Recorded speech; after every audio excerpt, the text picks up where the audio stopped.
Assalamualaikum warahmatullahi wabarakatuh. Alhamdulillah alladzi anzala al-Qur'ana lil mu'minin wa rahmah wa atamma bihi ala ummati Muhammadin sallallahu alaihi wasallam wa nikmah. Asyhadu an la ilaha illallah wa la syarika lah wa asyhadu anna Muhammadan abduhu wa rasuluh.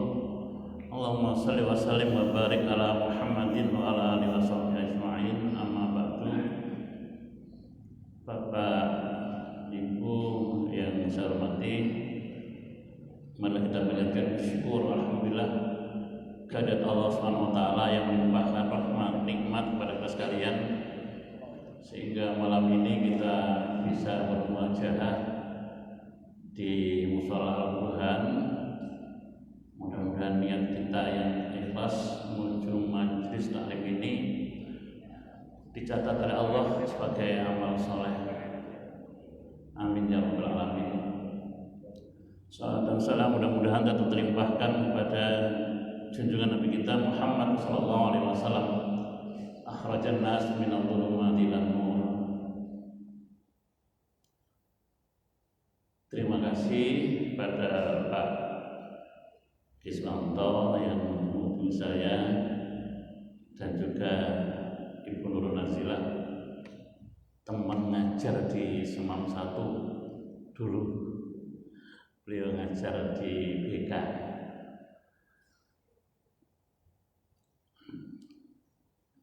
Bapak Ibu,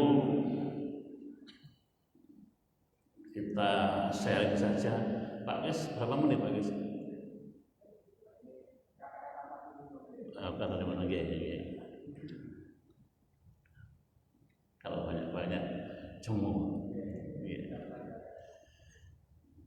Saya diminta tema apa ini? Terus bahas masalah tauhid saja. Karena saya pandang tauhid ini adalah hal yang paling urgen di dalam kehidupan kita seorang muslim. Tapi saya tanya dulu, Pak. Tuhan itu ada berapa, Pak? Dijawab salah, benar, gak jadi masalah. Ada berapa, Pak, Tuhan itu? Kok bukan itu jawabannya? Ada banyak. Ada banyak. Nah ini benar sekali. Jarang, Pak. Biasanya Tuhan itu berapa? Satu. Ya karena dulu itu dia didikte sama guru WAUD-nya TK, SD, SMP, SMA. Pokoknya Tuhan itu satu. Berarti syariatnya aja nih Pak, sudah jawaban. Kita bahas masalah tauhid yang sana. Kalau Tuhan satu, tidak perlu belajar tauhid. Gunanya apa? Jadi kalau kita lihat pengertian tauhid itu dari kata ahada. Ahad itu satu. Tapi kalau dalam bahasa Arab berubah wazannya,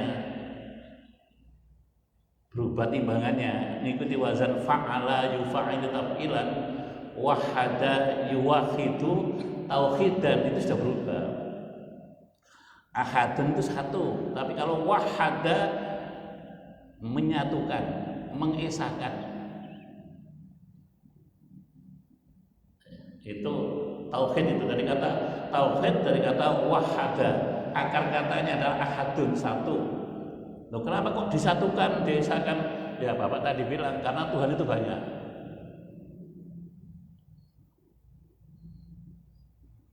Yang belum pernah dengar gini ini ya menarik Pak. Kok oke ya, nanti kita kaji. Ya. Ini tauhid. Nah, kedudukan dalam fungsi tauhid ini sangat urgen karena punya kedudukan dalam fungsi sentral dalam kehidupan orang mukmin, orang muslim. Sebagai pertama dari tauhid tadi sebagai dasar akidah. Maksudnya apa? Seorang muslim itu harus percaya bahwa Allah itu Maha Esa, telah menciptakan, mengendaki semua apa yang terjadi di alam ini. Ini terkait dengan masalah akidah. Seperti di surat Al-Baqarah 255 itu ayat kursi yang kita kenalin. Kemudian yang kedua sebagai dasar di syariat. Ini baik ibadah maupun muamalah. Artinya apa? Di saat kita beribadah kepada Allah harus didasarkan niat ikhlas semata-mata karena Allah Subhanahu wa taala, bukan karena yang lain. Dan harus ikhlas. Ikhlas itu gampang ucapkan tapi sulit pelaksanaannya. Sehingga ada yang membagi ikhlas itu ada 4 itu, ada ikhlasul adna, ada ikhlasul abidin, ada ikhlasul muhibbin, ada ikhlasul arifin. Apa maksudnya itu? Kalau ikhlasul adna itu ikhlas yang paling rendah. Apa maksudnya? Mau ibadah kepada Allah tapi tendensi duniawi. Loh kok dengarin sholat duha, ya Pak, pegel dadi wong miskin ini. Saya kepingin kaya.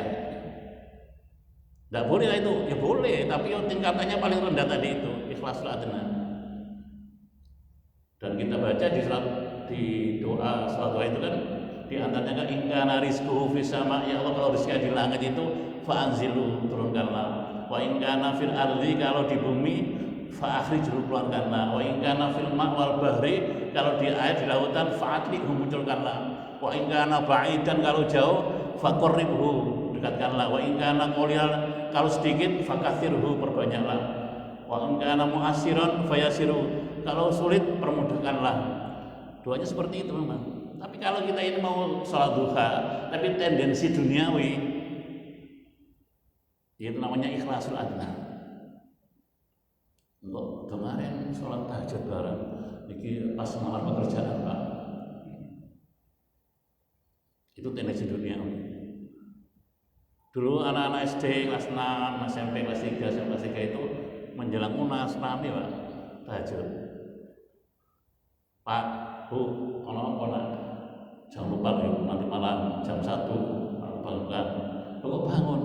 Pipis tak? Pipis? Bukan, tahajud Pak, Bu. Lali tak? Besok lagi ujian nasional. Oh, tadi ujian nasional tahajud. Jadi dia niatnya itu yang tendensi duniawi. Apa?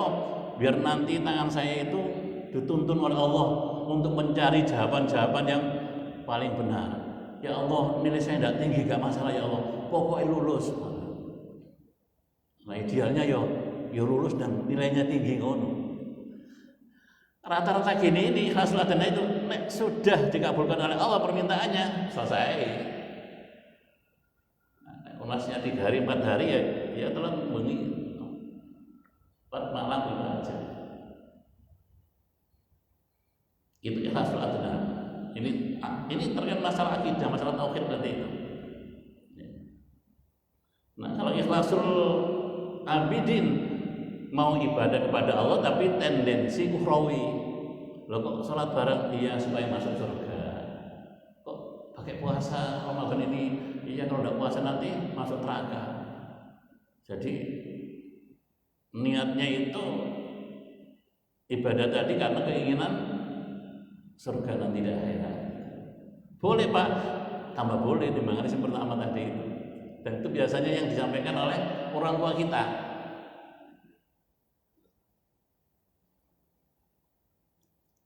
Nah, ayo sholat dulu nanti supaya masuk surga. Oke. Itu masih mendingan. Yang nomor 3, ikhlasul muhibbin. Ikhlasnya orang yang cinta. Artinya apa? Ibadah kepada Allah tidak ada tendensi duniawi, tidak ada tendensi ukhrawi. Tapi Pak, ya ibadah niatnya semata-mata karena cintanya kepada Allah Subhanahu wa taala, bukan karena yang lain. Loh kok begitu? Iya, karena enggak usah minta saja sudah dijanjikan oleh Allah kan itu. Mengambil amalan dari dapat amalkan satu amal min dzakarin aw untha, baik laki atau perempuan, wa huwa mu'minun, dan dia dalam kondisi beriman pada Allah, falanuhyiyannahu hayatan thayyibah, pasti akan diberi penghidupan yang baik. An-Nahl ayat 97 nih. Jadi kita ini tidak minta sama Allah urusan duniawi agar sukses, agar jadi orang cukup atau kaya. Itu sudah dijanjikan. Kalau kita mau beramal amal yang baik dan dalam kondisi kita beramal tadi beriman pada Allah SWT, falanuhyiyannahu hayatan thayyibah, akan diberi penghidupan yang baik. Penghidupan yang baik itu tidak mesti kaya, karena kaya juga tidak menjamin bahagia. Saya kalau tanya mahasiswi atau siswi itu, kemudian sampai kepingin suami yang bagaimana? Soge, sedengan, apa miskin? Sedengan ya Pak. Kenapa gak kepingin soge? Nek soge kula nang akeh tinggahe. Serong kanan, serong kiri, macam-macam akeh mulai. Mergo ana sing nggo pola, Pak. Nah nek wis miskin gak gandeng pisan ono arepe pola sing nggo pola apa? Walaupun gak ganteng tapi soge ngono ya. Kadang-kadang orang edek itu ada yang kemudian kepingin dinikahi dan sebagainya tadi. Sehingga Rabi'ul Adawiyah, salah seorang suyah pada zaman Rasulullah itu mengucapkan begini, ya Allah, kalau saya ibadah ini karena tendensi surga, kepingin masuk surga, jauhkan aku dari surgamu. Ya Allah, kalau saya ibadah ini karena takut nerakamu, masukkan aku dalam nerakamu. Kira-kira Bapak Ibu, wah ini ngomong ini,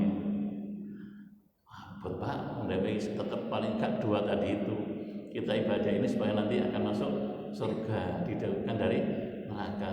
Kalau di situ. Tapi kalau ikhlas muhibbin ini, sesuatu yang berat menjadi ringan, sesuatu yang sulit menjadi mudah. Kenapa? Karena dilandasi dengan cinta. Nah, yang ideal ya ikhlasul arifin itu, ikhlasnya paling ma'rifat, artinya segala tingkah laku terkatanya semata-mata karena Allah SWT, bukan karena yang lain. Ini kaitannya tadi itu, kedudukan dan fungsi tauhid tadi itu terkait dengan masalah ibadah. Apakah itu ibadah mahdhah atau ghairu mahdhah itu ya karena Allah SWT tidak boleh riya. Riya itu dari kata ro'a ya ro'a itu melihat, maksudnya itu memperlihatkan amal ibadahnya kepada orang lain. Kalau tidak riya ya sum'ah itu dari kata sami'a, mendengar, memperdengarkan amal ibadahnya pada orang lain. Tendensinya apa? Supaya dianggap sebagai orang yang mulia, orang yang baik. Nah, termasuk juga sebagai dasar dalam akhlak. Maksudnya apa? Setiap orang muslim dalam berakhlak hendaknya berdasarkan Allah semata. Itu tadi terkait dengan pengertiannya, termasuk fungsi kedudukannya. Kita bahas sekarang makna kalimat tauhid la ilaha illallah. Man qala fi akhirih la ilaha illallah dakhala jannah. Jadi siapa yang pada akhir hayatnya mampu mengucapkan kalimat la ilaha illallah, kalimat itu akan masuk surga. Kelihatannya gampang, mudah, la ilaha illallah sudah tidak bisa. Ya sekarang bisa Pak, Bu. Tapi kalau sakratul maut, menjelang kematian, belum tentu bisa. Yang menjadikan bisa dan lancar itu amal ibadah kita. Kalau baik, mudah, gak usah dituntun, gak usah ditalkinkan, berangkat sendiri ngomong itu. Tapi kalau misalnya amalnya jelek, walaupun kalimat tauhid itu hanya la ilaha illallah, berat, dituntun agak iso. Kenapa? Karena di saat sakratul maut itu dijelaskan bahwa yang dipikir itu adalah amal-amal yang dilakukan ketika dalam kondisi sehat itu.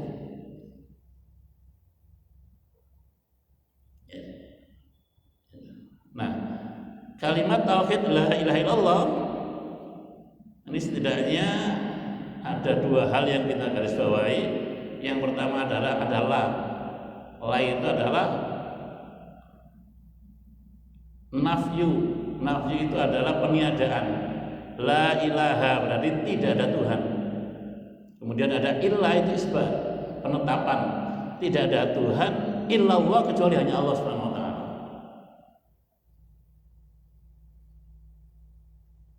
Nah, yang kita bahas sekarang adalah ilahun.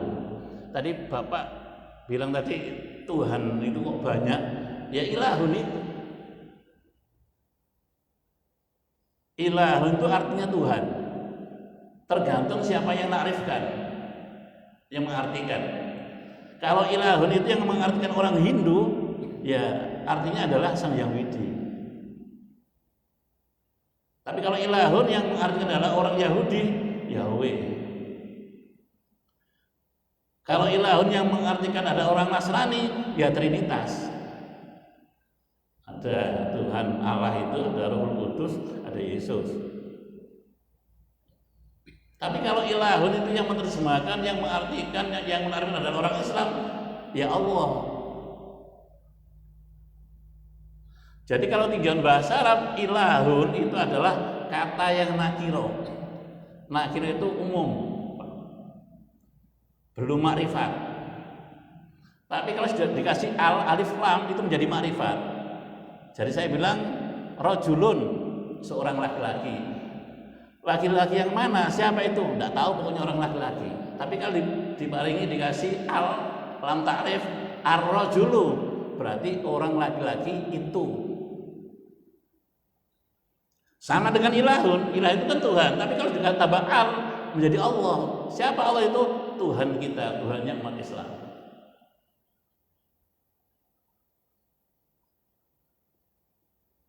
Nah, biasanya orang-orang awam itu ditanya itu apa Tuhan itu berapa? Satu gitu mesti. Tapi kalau faham sejarahnya tadi itu tentang terkait dengan ilmu bahasa Arab baru paham. Oh gitu ya.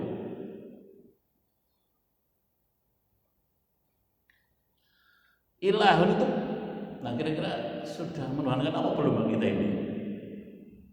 Tuhan kita ini sudah betul Allah. Nah, secara resmi ya jelas Pak, Tuhan kita Allah. Tapi ngapunten juga belum tentu. Nanti saya jelaskan. Karena ilahun itu setidaknya punya 6 makna. 6 makna itu secara etimologi, secara lughat, secara bahasa. Apa Pak? Pertama diantaranya adalah sesuatu yang paling dicintai di antara cintanya terhadap yang lain.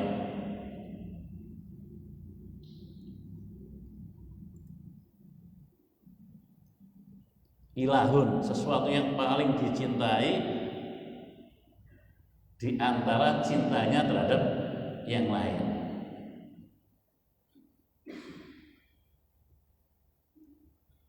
Saya ambil ayat di nomor 24. Itu Allah berfirman, "Qul in kana aba'ukum wa abna'ukum wa ikhwanukum wa azwajukum wa ashiratukum wa amrun iftaraftumuha wa tijaratun takhshawna kasadaha wa masakin tardawnaha ahabba ilaikum minallah wa rasulihi wa jihadin fi sabilihi fatarabbasu hatta ya'ti Allah bi amri wallahu la yahdil qaumal fasikin." Katakanlah jika bapak-bapak kamu, anak-anak kamu, saudara-saudara kamu, suami atau istri kamu, keluarga kamu, harta yang kamu cari itu ya, watijaratun takhshawna kasadaha, dan perniagaan yang kamu khawatir atas kerugiannya, wa masakinu tardawnaha, dan rumah-rumah yang kamu senangi itu, ahabba ilaikum minallah wa rasulihi wa jihadin fi sabilihi, lebih kamu cintai daripada cintamu kepada Allah, kepada Rasul, dan kepada jihad. Apa kata Allah? Fatarabbasu hatta ya'ti Allah bi amri, maka tunggulah keputusan Allah, tunggulah siksa Allah. Wallahu la yahdil qaumal fasikin, dan Allah tidak memberikan petunjuk kepada orang-orang yang berbuat fasik. Ya kalau kita ditanya ada Allah, ada Rasul, ada jihad, ada yang lain-lain, mana di antara empat ini yang paling kita cintai? Secara formal kan ya mesti cinta sama Allah. Bisa begitu, gak berani ngomong cinta sama istri, cinta sama suami atau anak, tidak berani. Masih urutannya yang Allah, setelah Allah ya Rasul, setelah Rasul ya jihad, setelah jihad baru yang lain-lain, pada bapak, pada ibu dan sebagainya tadi. Apa tidak boleh sih Pak? Ya boleh, di Ali Imran 14 itu juga disampaikan yujina linasi husawat minan nisa. Jadi dijadikan indah pada pandangan manusia itu untuk mencintai apa-apa yang diingini itu. Di antaranya adalah nisa, perempuan, atau perempuan pada laki-laki, wal banin, anak-anak, wal qunatil qantara min adh-dhahab wal fiddah, ya, dari harta model permata atau emas itu, perak, wal khail musawwamah, juga binatang-binatang ternak, wal tadi ya, wal haras, sawah, ladang. Sunatunya begitu, kita cinta sama itu. Tapi jangan sampai cinta kita kepada Allah itu kalah.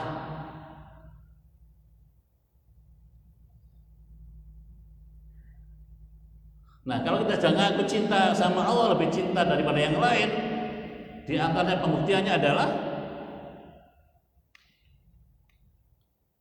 kalau kita sholat,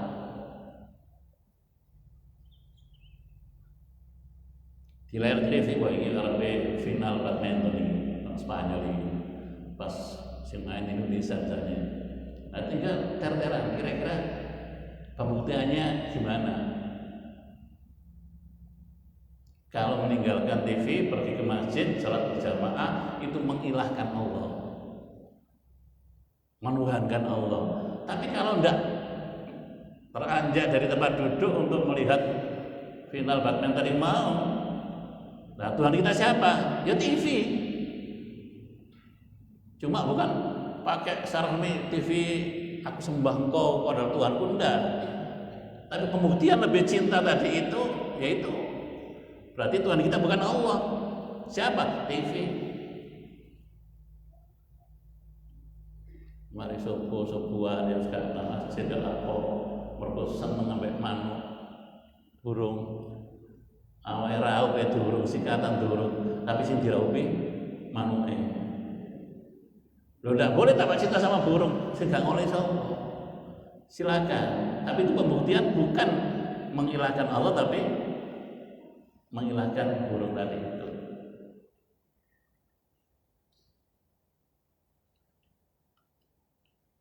Kira-kira gimana Pak? Kita bilang sama istri kita, aku cinta sama kamu deh misalnya, tapi sampai gak kreken, cinta atau ngomong cinta tapi gak kreken, percaya apa enggak istri kita? Enggak percaya, karena cinta itu perlu pembuktian. Nah, antara ucapan dengan amal perbuatan tadi gak sinkron, itu kan nifaq, munafik. Oleh karena itu kita ini diingatkan oleh Allah di Al-Quran surat An-Nisa ya 142 itu kalau salah itu. Innal munafiqina yukhadi'una Allah wa huwa khadi'uhum. Sesungguhnya orang-orang munafik itu maunya mereka itu menipu Allah. Wa huwa khadi'uhum adalah Allah yang memperdayakan orang-orang munafik. Ciri pertama orang munafik menurut Al-Quran surat An-Nisa 142 itu, wa idza qamu ila sholati, apabila mereka itu diperintah sholat, qamu, mereka juga sholat orang munafik itu, tapi kusala, dalam keadaan malas. Di antara tandanya malas adalah orang yang suka menunda-nunda waktu sholat.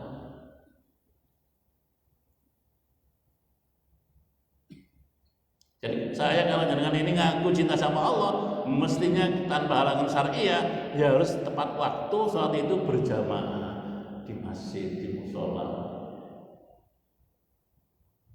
Bukti kita cinta sama Allah.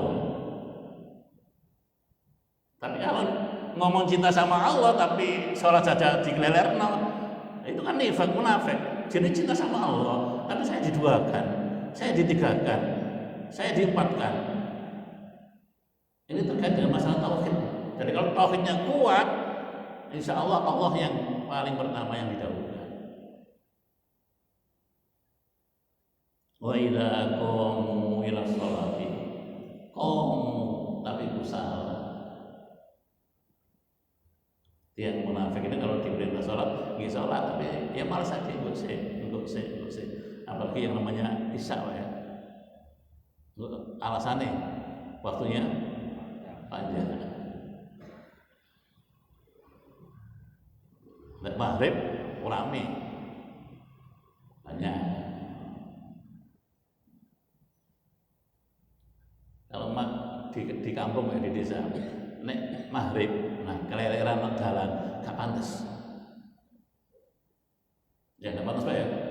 Loh, wae maghrib nang keleleran jalan durung salat gak pantes. Tapi nek isya pantes Pak ya? Nggih. Lho jejer musala, jejer langgar Pak. Lah iso ngerumpi dengan tetangga-tetangganya di teras. Lha iku jejer langgar, jejer masjid.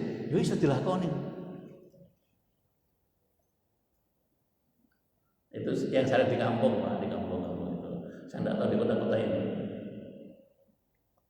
Enggak ada Pak ya? Yang keleleran itu ya, enggak ada. Tapi tetap di rumah, enggak keluar.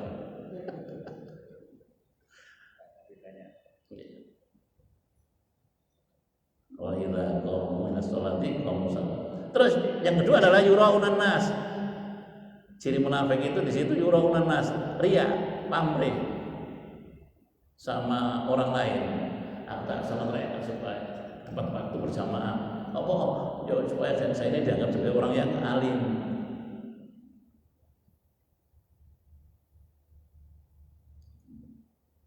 Terus yang ketiga, wala yadhkurunallaha illa qalila.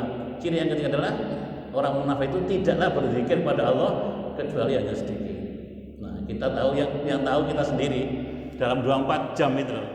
Satu hari satu malam itu kira-kira antara zikir sama Allah dengan zikru li ghairillah, ingat selain Allah, kira-kira akan di banyak mana?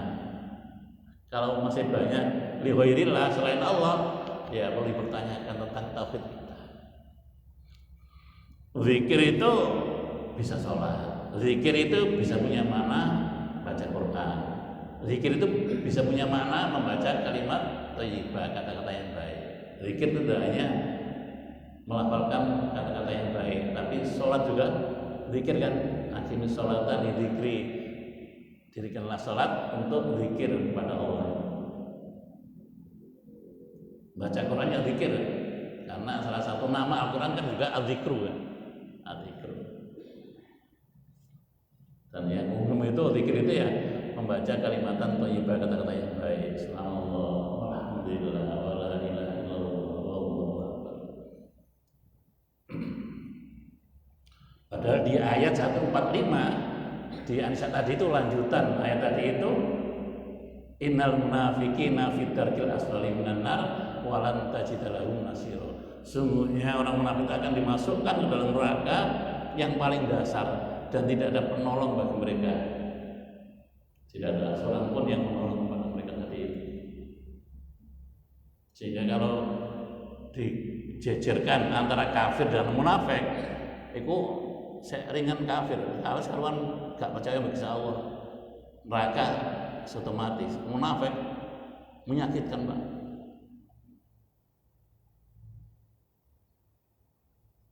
Dan kita di medsos kan sering disakiti oleh orang-orang yang tidak bertanggung jawab itu. Maksudnya apa? Jadi muslim dari Islam tapi liberal.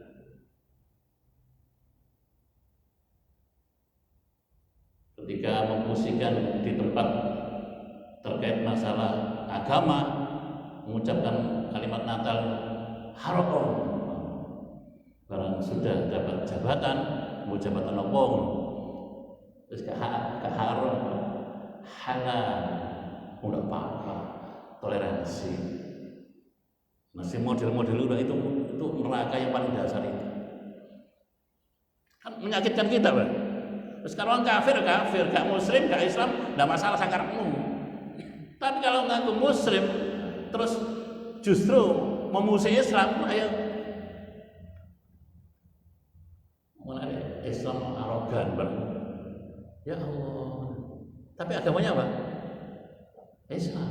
Tapi bilang Islam adalah arogan. Itu belajar Islam apa ndi? Wong Islam itu Islam itu kan bahagia, sejahtera, damai. Islam dari kata sulam, tangga yang dilalui untuk menuju surga Allah. Islam adalah pasrah, memasrahkan diri secara totalitas untuk menjalankan semua perintah Allah, meninggalkan semua larangan Allah. Kita ini melihat di masa itu kan ngaku-ngaku muslim Islam tapi tidak sempurna. Saya milih-milih ini aku ya gelem, tapi ini gak gelem. Sholat iya, terus nutup aurat enggak. Sehingga saya itu pernah ditanya, kadang-kadang emosi saya bisa tinggi. Pak, bagaimana Pak misalnya kita safar berpergian, terus apa bawa ruko barang, pertama diguyu nak.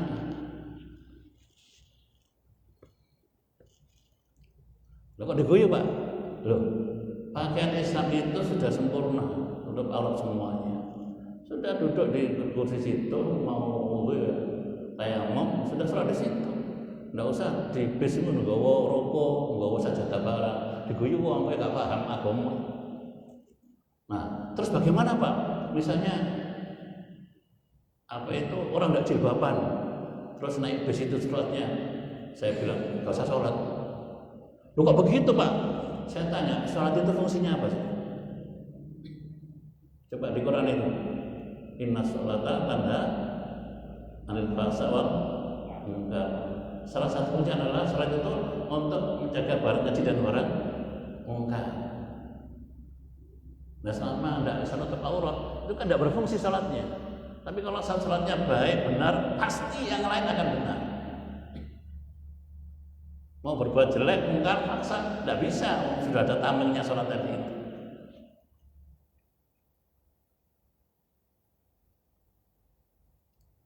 Kita ini medsos yang seperti itu kadang-kadang, ya Allah, apalagi jilbaban, joget gak karuan, mulus-mulus gak karuan. Itu lah, pada mencoreng Islam sendiri. Orang non-Muslim akan melihat itu, oh ternyata Islam itu boleh begini ya, boleh begini ya. Sehingga sampai saudara kita yang ngaku Muslim terus ngomong Islam adalah arogan itu, masya Allah, sampai berdoa ini KPP. Itu yang pertama tadi. Jadi kalau kita ingin mengilahkan Allah, sudah mengilahkan Allah, ya kita buktikan, karena ilah itu punya arti sesuatu yang dicintai, yang melebihi cintanya kepada yang lain. Nah, kita ingat kisahnya Umar bin Khattab ketika di Madinah. Umar bin Khattab itu adalah sahabat Nabi yang punya kebun paling subur di Madinah, karena salah satunya kebun yang punya sumber air di Madinah. Melihat hijaunya tanaman itu sampai tidak dengar azan ini. Ya dulu kan memang belum ada speaker, jadi samar-samar begitu. Nah kalau kita ini sudah terfokus pada sesuatu itu tidak dengar kan? Nah, tidak lama ada sahabat lewat situ. Nah, ditanya oleh Umar bin Khattab itu, sahabat dari mana? Loh, dari masjid. Loh, ini sudah azan. Iya sudah azan. Innalillahi wa inna ilaihi raji'un. Jadi sudah azan. Akhirnya Pak, dia sebagai saksi demi Allah, karena gara-gara kebun ini saya tidak mendengar muadzin azan, dan saya tidak salat berjamaah, saya wakafkan kebun ini untuk fakir miskin dan anak yatim. Sehingga sampai sekarang Bapak Ibu kita lihat di Makkah, di Madinah, setiap waktu kalau sudah masuk semuanya terhenti kegiatan itu, aktivitas itu. Ya ada satu dua sih diobrak-obrak sama polisi itu kalau tidak mau segera nutup dagangannya, terutama yang kayak pedagang kaki lima itu yang bawa gerobak atau apa. Tapi kalau di pertokoan jangan lihat, tutup semuanya. Artinya tidak ada aktivitas, ada yang ditutup, ada yang tidak, nggak ada yang mencuri. Sholat semuanya, sudah selesai dibuka lagi. Dan itu tidak hanya perdagangan yang ada di situ, pertanian apa saja itu. Kalau sudah waktunya sholat maghrib dihentikan semuanya. Sholat jamaah.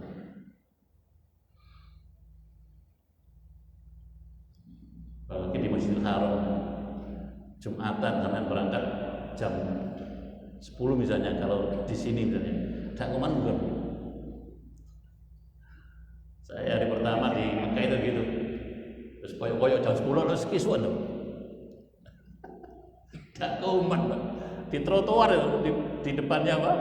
Toko-toko itu, rasa lah ya, itu jam 10. Kita kan enggak ngenteni azan.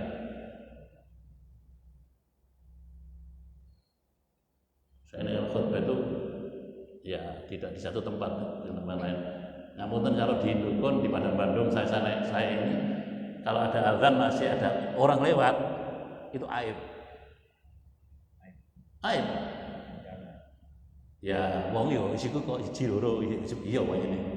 Sama di Golokan. Jadi 10 amal azan itu sudah penuh semuanya. Sofir. Tapi ada yang daerah-daerah kita yang azan itu muadzine kita kok. Jadi khotibe ngiwangi beber hambal sajadah. Dan itu banyak loh Pak. Jadi ngeri. Kalau jenengan lihat di medsos itu ada orang berangkat, orang Timur Tengah sana berangkat jam 8 itu sudah dianggap terlambat. Ini sudah terlambat ya, cuma pakai bahasa Arab.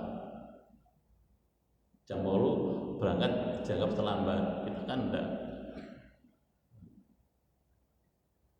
Dorong di masjid delek cakar, sehingga ada kisah di masjid Cenggo dapat yang dia itu ya, ada 2 orang yang sholat di situ musafir. Loh, masjid Cenggo itu mazhab apa? Apa sih? Kok ono Jumatan nggak pakai khutbah?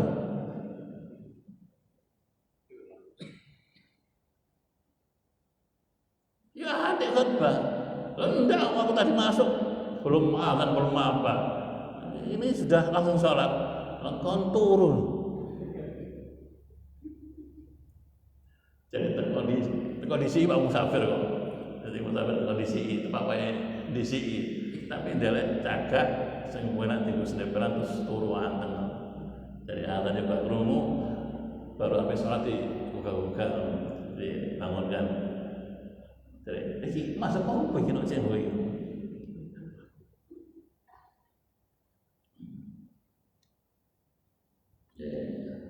Yang kedua, ilahun itu punya arti sesuatu yang dipentingkan.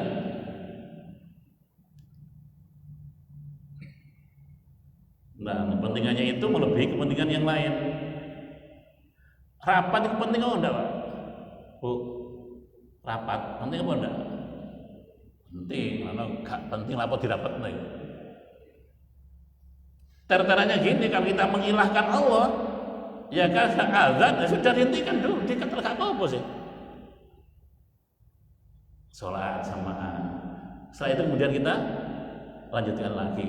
Itu namanya menyilahkan Allah. Tetapi kalau enggak, tetap dilanjut rapat itu namanya menuhankan rapat.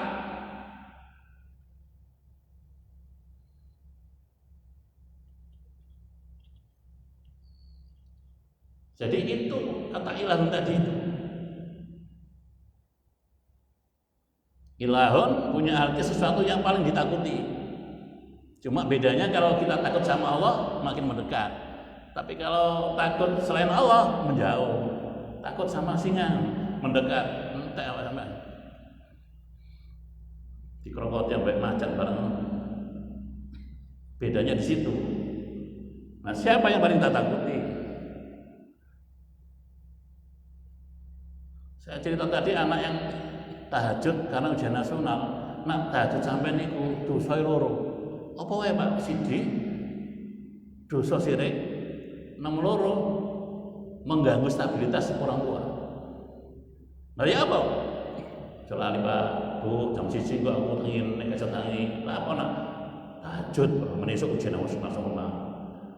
Ah, Bapak senangi terno nang kamar mandi nang jeding wudu. Nah, nek wudu bapak turu maneh, Ibu bangunkan. Lapo nak nunggu aku salat tahajud. Kenapa? Takut.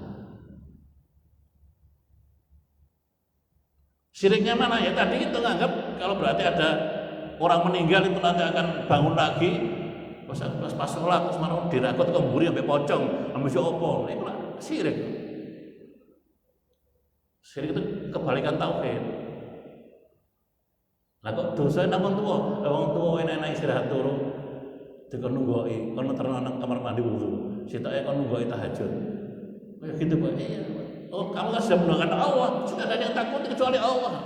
Kita salat tahajud itu kita ini bersama para malaikat menyaksikan kita bersama Allah.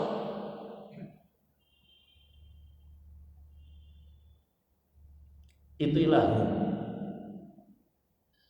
Sesuatu yang boleh ditakuti. Ilahun punya arti tempat bergantung. Karena itu kan bergantungnya bukan kepada Allah, tapi pada atasan kita.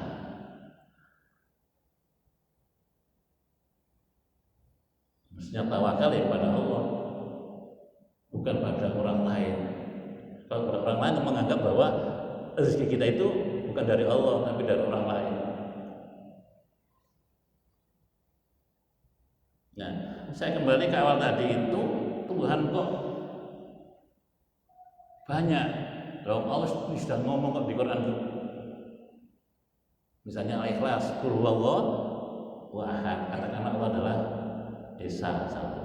Allahus samad. Kalau tempat bergantung. Lam yalid walam yulad. Tidak beranak dan tidak diperanakan. Ini Allah nyampaikan begitu. Kenapa? Karena ada orang yang punya kepercayaan bahwa Tuhan itu punya anak.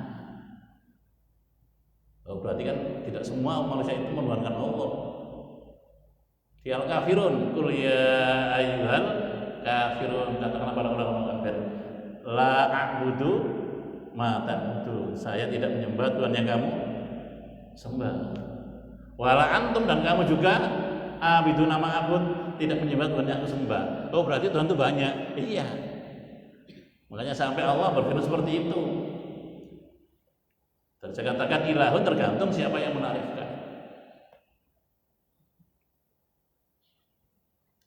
Ini masalah tauhid yang harus kita pahami bersama. Nah, tauhid itu kebalikannya adalah syirik. Dampaknya syirik itu sangat besar. Di antaranya adalah di surat An-Nisa 48, juga di surat Az-Zumar itu, innallaha la yaghfiru yushraka bihi wa yaghfiru ma duna dzalik. Sesungguhnya Allah tidak akan mengampuni orang-orang yang berbuat syirik, tapi mengampuni dosa selain syirik.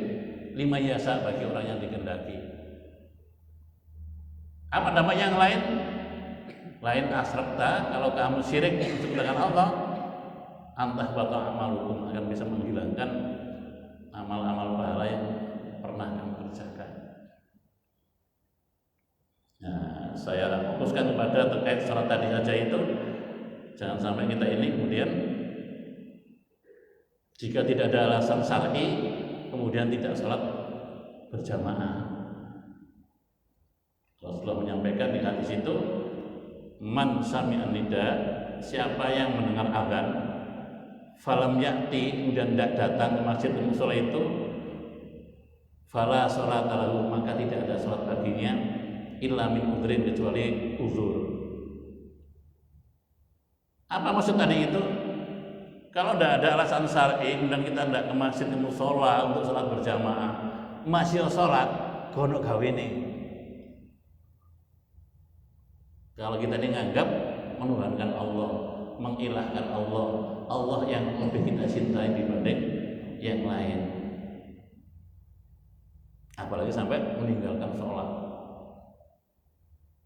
Man taraka sholatan muta'ammidan faqad kafara jiharan. Siapa meninggalkan sholat muta'ammidan dengan sengaja, faqad kafara jiharan, maka dia adalah kafir sejati. Kira-kira berapa menit Pak kita melaksanakan sholat secara umum? Ya, umum itu artinya tidak terlalu cepat, juga tidak terlalu lambat. Kira-kira berapa menit? 5 menit, 7 menit itu ya, kira-kira seperti itu ya. Kan cuma sebentar. Tapi kayak wah bodoh Pak. Sehingga kita ingatkan sama anak-anak kita ya. Gak sekali mengingatkan anak-anak kita, entah itu anaknya sendiri atau anak didik, gak sekali. Terus gak rungannya ngelakuin sholat, tapi itu bukan sholat, cek wah bodoh.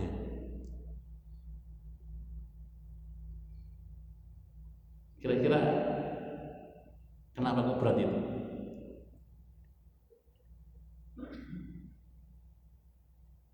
Wasta'inu bisabri wassalat wa innaha lakabiratun illa alal khawsiin. Jadi saya dengan ini kok malas sholat itu karena ketika kita sholat tidak khusyuk. Andaikan sholat tidak khusyuk, tidak hanya fardu, tahiyatul masjid, yo qobliyah, yo sholat fardu, yo sholat ba'diyah, kan gitu ya. Apalagi kalau kita punya masalah dan punya keinginan untuk lepas dari masalah, khusyuk ya. Khusyuk, takbir ya, Masya Allah, Allahu Akbar, itu nek ada masalah, ada masalah, atau ada keinginan tertentu yang belum dijabahi oleh Allah. Khusyuk, yo tadi itu karena punya keinginan kuat sama Allah, sholatnya luar biasa. Tahiyatul masjid durung wayahe manjing wis teko, terus salat tahiyatul masjid mau qobliyah, salat fardu ba'diyah, wae ndonga wae seru.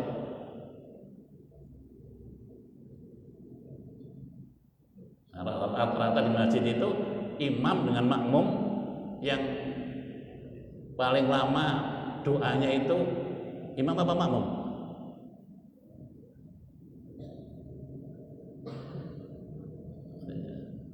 Doanya saya lihat, saya tidak tahu di sini yang paling lama itu imam ya. Kalau guyon kali kanca kadang guyon masih tua nih guyon. Suwi nendung jalur apa wae, salat 2 rakaat kok jalur jake.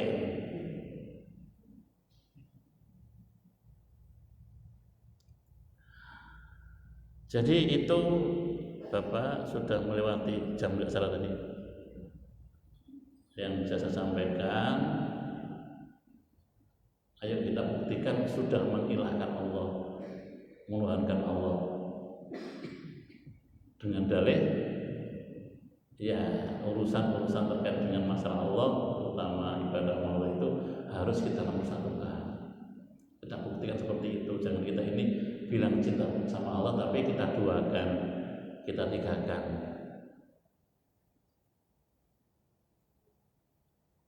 Ya ngapunten, ibu-ibu itu tidak mau diduakan itu sakit hati.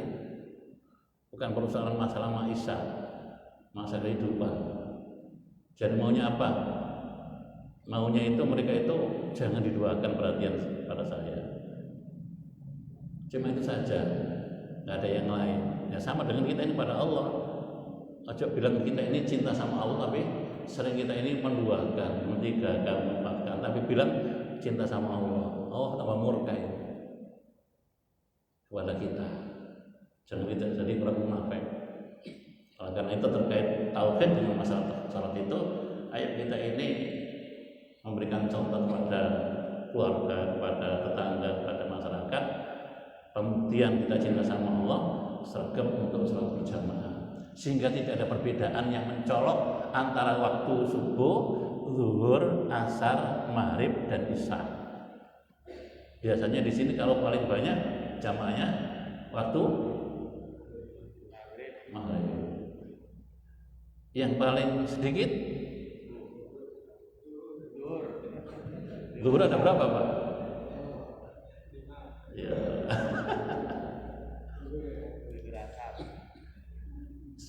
Saya tidak ngomong kosong ya, jadi saya di rumah mertua saya itu zuhur atau asar ya, saya ke masjid itu cuma ada satu. Siapa yang muadzin? Yang adzan. Mari adzan, ngenteni ke ono, terus marono dikomat-komati dhewe, disalat-salat dhewe. Saya masuk itu diingatkan yang lain, Pak jangan ikut imam itu Pak. Loh kenapa? Rodok ini Pak. Astagfirullahaladzim. Tapi insya Allah di lain enggak. Kalau di tempat saya jejer rumah persis itu musola perempuan itu terbalik, yang berbedanya itu subuh. Selisihnya sedikit dengan maghrib itu. Kalau salat zuhur asar banyak Pak. Alhamdulillah sampai 3-4 sok tapi panjang. Saya senang sekali. Saya melihat itu kayak hidup di pondok itu nanti jamaahnya itu mesti banyak. Ini senang sekali. Senang sekali. Biasa seperti itu. Kita tinggal meningkatkan saja kualitasnya karena yang memang enggak sekolahnya itu enggak tinggi-tinggi belajarnya ya. Sholat itu kan kadang-kadang yang menjadi gurunya itu kan sebelahnya. Kalau sholat saja kadang-kadang enggak gandeng. Raf'ul yad, ngangkat tangan saja itu enggak begini. Kadang begini, kadang terus gak diangkat. Terus tempat sedekap itu kan mestinya ala sadri kan gitu ya. Rasulullah itu kan kalau sholat di atas dada itu enggak delawar ngene. Weteng sih lumayan, kadang misalnya weteng. Allah Akbar. Jadi sudah ada semangat, tapi tadi itu untuk apa? Takbirnya saja sudah seperti itu. Apalagi wudu. Wudu itu kan miftahus sholat, kuncinya sholat. Tapi kadang wudu itu juga tidak mengikuti sunnah Rasulullah. Dan kita ini guru itu ya, Hadis Tabaran itu punya kewajiban meluruskan anak-anak wudu kita itu. Basuh kaki gak dibasuh Pak, ditelorong. Ngerti ditelorong Pak. Jadi kalau ada keran di sini seret gitu, gak dibasuh.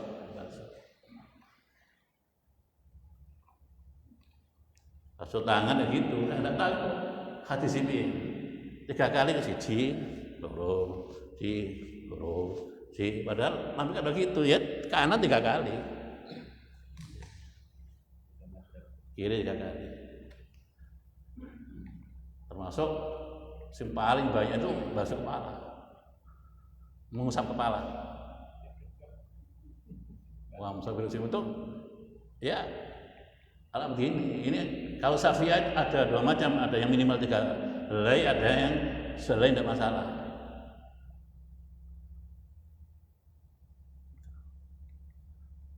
Rukus itu artinya apa sih?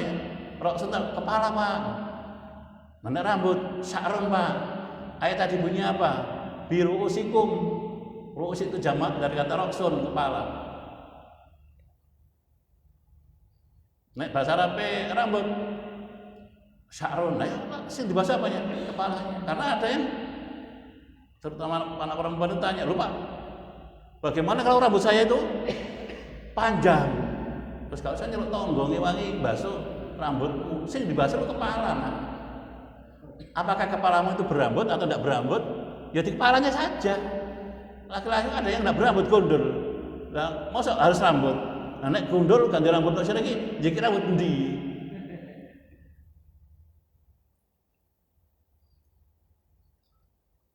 Nah, berarti kita harus menjelaskan baknya itu. Bak itu punya arti apa? Bak ditabid, bak ziyadah.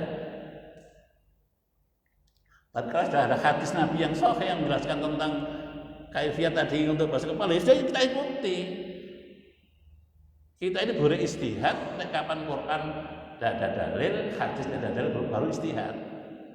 Nah, ini sana dalil yang sahih, yang sharih, yang qat'i seperti itu, ya sudah itu kita kerjakan, tidak usah gawe-gawe. Ya walaupun berarti ada yang bahas itu karena yang dibahas adalah telapak ini berarti boleh sepertiganya kepala, berarti sini boleh, sini boleh, sini boleh.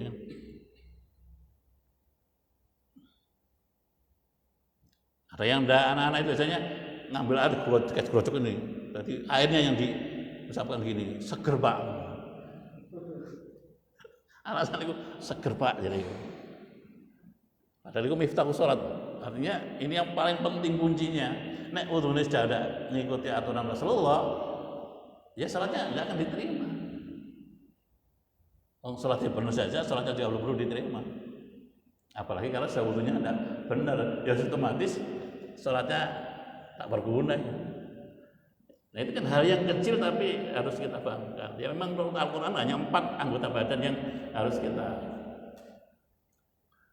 basuh atau yang kita usap itu 4, tapi yang lain itu kan sunnah. Nah yang paling banyak itu kan tadi itu mengusap dari wamsahu itu diartikan apa? Karena bahasa Arab itu ada yang satu kata punya makna yang banyak. Terakhir Pak, saya tanya ibu-ibu, dengar saja Pak, jangan sakit hati dengan saya. Yang laki-laki menurut Islam itu boleh nikah berapa? Boleh nikah berapa? Berapa? Lu gak berani Bapak? 4. Kalau misalnya ada yang 9,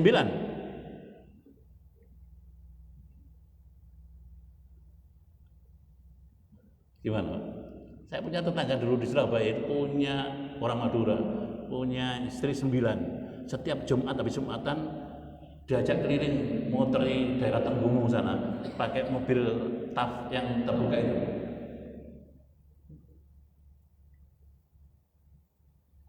Ya 4 atau 9 tergantung wawunya, wawu ataf atau wawu ziyadah. Panggihu mata paling nisa'i masna ya, masna itu berapa? 2. Wa thulasa.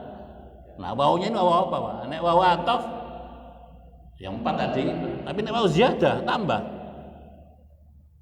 Nek wawu ataf kan berarti 2 ya.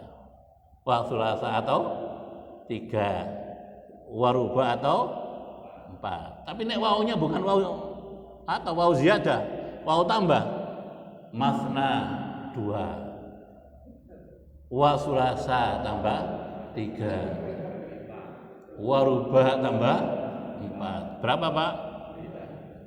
Iya, berarti kita juga tidak boleh langsung menyalahkan gak ngikuti sunnah Rasul, cake songo.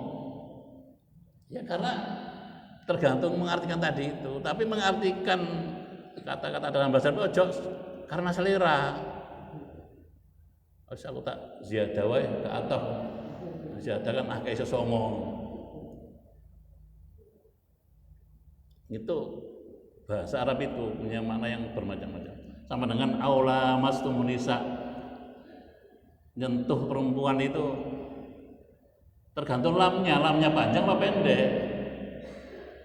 Nek panjang itu berarti maksudnya hubungan suami istri. Tapi kalau pendek ya nyentuh saja.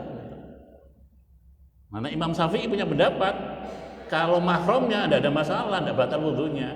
Nah Imam Syafi'i, tapi nek Syafi'i ya, ngerti Pak ya? Imam Syafi'i dengan Syafi'i ya. Nek Imam Syafi'i berarti Imam Syafi'inya. Kalau Syafi'i berarti orang yang ngaku mazhab Syafi'i itu digebiau ya Pak. Mahram tidak mahram, nek nyentuh mari wudu harus wudu lagi. Tapi Nabi kan tidak begitu. Ketika sholat tahajud, kaki Aisyah itu menghalangi Nabi ketika akan sujud kan dipegang Pak, terus diringkirin.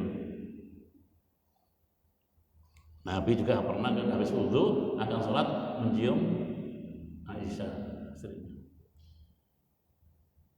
Karena mahramnya, istrinya ke mahram. Tapi kalau orang lain ya jangan. Nah, saya cerita gini ini karena kakak saya yang nomor 6 nomor 7 yang di Jakarta itu istrinya kan beda itu, jika habis wudu dicemui terus wudu mana sampai pentelu wis katok, padahal yang dibaca bukan tafsir, yang dibaca itu tanya jawab bahasa bangil itu ya kan tadi itu. Oleh karena itu kita ini harus belajar agama, Al-Quran, hadis itu juga alatnya ya bahasa Arab tadi itu, alat-alat yang lain yang misalnya usul fikih dan sebagainya itu, sehingga kita tidak bingung bagaimana mengistinbatkan hukum dari dalil itu. Uang perintah saja itu kata fi'il amar itu bisa punya makna 8. Ono sing wajib, ono sing sunah, ono sing doa, ono sing petunjuk kan gitu kan. Nah, kalau kaidah usul itu al aslu fil amri wujub, pada dasarnya perintah adalah wajib. Sampai ada kelompok yang punya pendapat bahwa sholat berjamaah itu hukumnya wajib. Ada Pak ya? Berarti kalau tidak sholat jamaah berarti kan dosa. Yang ngambil dari hati itu. Hakim sholat wa atu zakat warka'u ma'ar rohit. Hakim itu kan perintah, ya.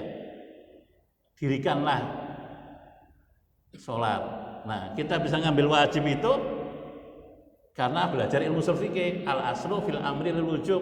Pada dasarnya perintah adalah hukumnya wajib. Kita sepakat bahwa sholat adalah hukumnya wajib. Wa atu zakat, zakat kan wajib juga Pak ya? Ya. Dan tunaikanlah zakat. Itu kan amar perintah, sehingga zakat hukumnya wajib bagi yang sudah mampu. Terus warka'u ma'ar rokiin, rukuklah, itu kan perintah. Rukuklah ma'ar rokiin bersama orang-orang yang rukuk. Yang rukuk berapa itu? Rokiin itu termasuk isim jamak mudzakkar salim, berarti kan lebih dari 2 ya. Oh, berarti rukuklah bersama orang-orang yang rukuk yang lain tadi itu. Oh, berarti maksudnya berjamaah. Sehingga ada yang punya keyakinan dari ayat tadi itu bisa diambil bahwa hukum sholat berjamaah adalah wajib. Kecuali kalau ada bayan, tabyin yang lain. Misalnya ada hadis sholatul jamaati tabdulu min sholatil fardhi bisab'i wa isrina darajatan. Jadi sholat jamaah itu lebih baik daripada sholat sendirian yang lipat pahalanya sampai 27 derajat. Oh, berarti dari ayat dan hadis tadi itu ya kalau bisa jamaah. Kalau misalnya sudah bisa jamaah ya tidak apa-apa sendirian, tapi sudah tahu pahalanya kalau jamaah 27 derajat atau 25 derajat. Ada hadis yang larang begitu. Tapi kalau sendirian 1. Saya kira itu Pak, Bapak Ibu, mohon maaf barangkali ada yang kurang berkenan. Kalau tahu apa disiapkan LCD gitu ya, saya siapkan PowerPoint Pak. Kalau saya ngaji di Golokan itu ya sampai Pak, ini saya yang bawa sendiri. dari LCD tak cangking dewe. Kalau pas masjidnya musolanya nggak ada LCD-nya, karena itu alat supaya kita ini ngaji ya, tahu materinya, tahu ayatnya, tahu hadisnya. Kadang-kadang saya tambah dengan video-video yang punya kaitan dengan itu, supaya tidak membosankan dan bisa melihat, tidak hanya penceramah sendiri yang menyampaikan. Kita tutup dengan doa kafaratul majelis.